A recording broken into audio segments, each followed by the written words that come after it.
तर 26/11च्या संदर्भात अतिशय जो खटला आहे तो आता मुंबईमध्ये चालणार आहे. अ, केंद्र सरकारने नुकताच BNSS भारतीय नागरिक सुरक्षा संहिता 2023 ला हा कायदा अंमलात आणला आणि या कायद्याखाली आम्ही हाफिज सईद, शकीऊर रहमान लखवी, अबू काफा, साजिद मीर, मेजर अब्दुल पाशा असे 6 पाकिस्तानी अतिरेक्यांच्या विरुद्ध प्रोक्लेमेशन न्यायालयाकडनं मुंबईच्या मागितलेलं आहे.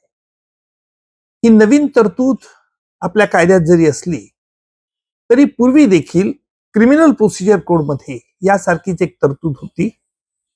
त्याला 299 खाली असं प्रोक्लेमेशन मागता येत होतं. परंतु या तरतुदीचं वैशिष्ट्य असं आहे की ह्या 6 पाकिस्तानी अतिरेक्यांना एकदा कोर्टाने जाहीरनामा काढला की त्यांनी अमुक तारखेला न्यायालयात हजर व्हावं, अर्थात ते हजर होणार नाही याची आम्हाला खात्री आहे. त्यानंतर 90 दिवसानंतर आम्ही त्यांच्या विरुद्ध काय पुरावा आहे हा न्यायालयात आम्ही सादर करू आणि न्यायालयाचा त्या या भगोड्या आरोपींना देखील बचावाची संधी पूर्ण राहणार आहे. इतकंच नाही तर ह्या अपिलाचा मध्ये पुरावा नोंदवून न्यायालय देखील त्याच्यावरती त्यांच्या विरुद्ध निकाल देऊ शकेल. हा निकाल जर 3 वर्षानंतरही आरोपी आले नाही तर हा निकाल अंतिम समजण्यात येईल.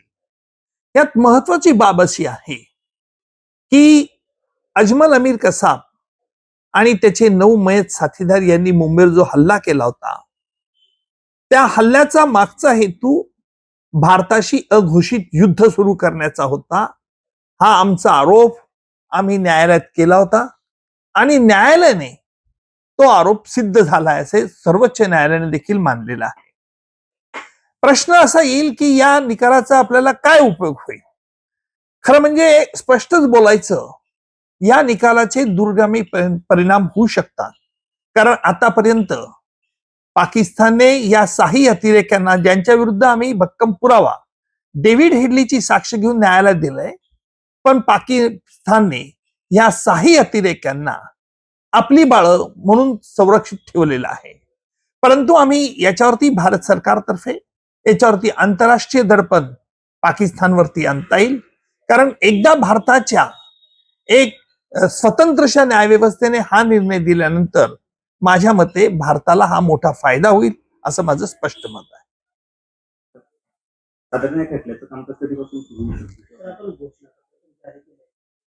या घोषणापत्राचा साधारणतः 90 दिवसाचे, आम्ही आता 21 तारीख आहे, 21 तारखेला आम्ही घोषणापत्र हे सगळीकडे पाकिस्तानमध्ये जाहीर करण्याविषयी इंटरपोलला आम्ही केंद्र सरकारला सुचवलंय. त्याचा अहवाल 21 तारखेपर्यंत येणं अपेक्षित आहे आणि 21 तारखेला तो अहवाल त्यावरती आमची न्यायालयात पुढची पाऊल असतील आणि साधारणतः त्यांना एकदा घोषित केल्यानंतर, जाहीरनामा काढल्यानंतर फरारी म्हणून त्यांना कोर्टात हजर राहण्याचं न्यायालय फरमान सोडेल आणि 90 दिवसानंतर मात्र आम्ही त्या संदर्भात पुरावे हजर करू.